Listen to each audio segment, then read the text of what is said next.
Good evening to one and all. This is Dr. Karthik, and in today's lecture, we are going to discuss about the AC servo motor. Now, the type of a servo motor that uses AC electrical input in order to produce mechanical output in the form of a precise angular velocity is known as a AC servo motor. Now, basically, these motors, they are two-phase induction motors with certain exception in their design features. It is known to us that servo motors act as a rotary actuators that are designed to convert electrical input signal into mechanical acceleration. It operates on servo mechanism where the position feedback is used to control the speed as well as the final position of the motor. Now, coming to the construction of a AC servo motor, as already I told you, it is basically a two-phase induction motor now which consists of two phases, stator phases. One we call it as the main winding, the other one we call it as the control winding, and we have a rotor. Now, the supply to the two windings, stator windings, they are 90 degrees electrically apart. And so in order to produce a phase difference, so that a magnetic field rotating at synchronous speed is generated in the air gap between the stator and the rotor. So now once this rotating magnetic field swipes over the surface of the rotor, now since the rotor is short circuited, it produces a rotor current. Now this current, it interacts with the rotating magnetic field, thus producing a torque in the rotor which creates the rotation. So therefore the basic principle of this AC servo motor, it is similar to that of a normal induction motor.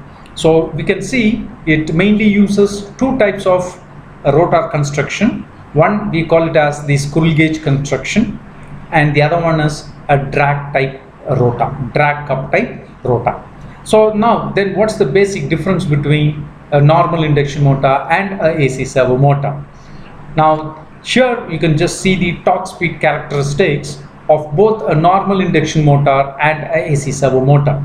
So the normal induction motor, it is having a nonlinear characteristics, which means the resistance of the rotor in case of a normal induction motor is very small. Therefore the X by R ratio is very high because it has to produce high torque. So therefore this X by R ratio for a normal induction motor is very high. Therefore the characteristics is a nonlinear characteristics.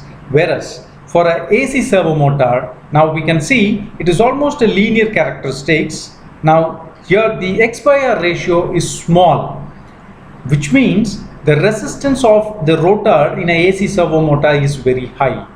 The resistance is very high. So this is the basic difference between a normal induction motor and a AC servo motor. So you can see it is designed to possess high stability, thus its torque speed characteristics must have a positive slip region, which is shown over here. Along with this torque developed, the motor must reduce in the linear manner with the, so now you can see it is a with speed, so therefore it is a linear characteristics. Now to achieve the linear characteristics, the rotor resistance should have that is a high value with a low inertia. So once the rotor resistance is having high value, your X by R ratio is small and with low inertia. So now in order to achieve this condition, now while constructing the rotor, the diameter of the rotor compared to the length of the rotor is kept smaller. The diameter to length ratio of the rotor is kept smaller. So there comes the difference between a normal induction motor and a AC servo motor. So now it is mostly used in the servo applications. Now here we can see how the AC servo motor is used in a servo application.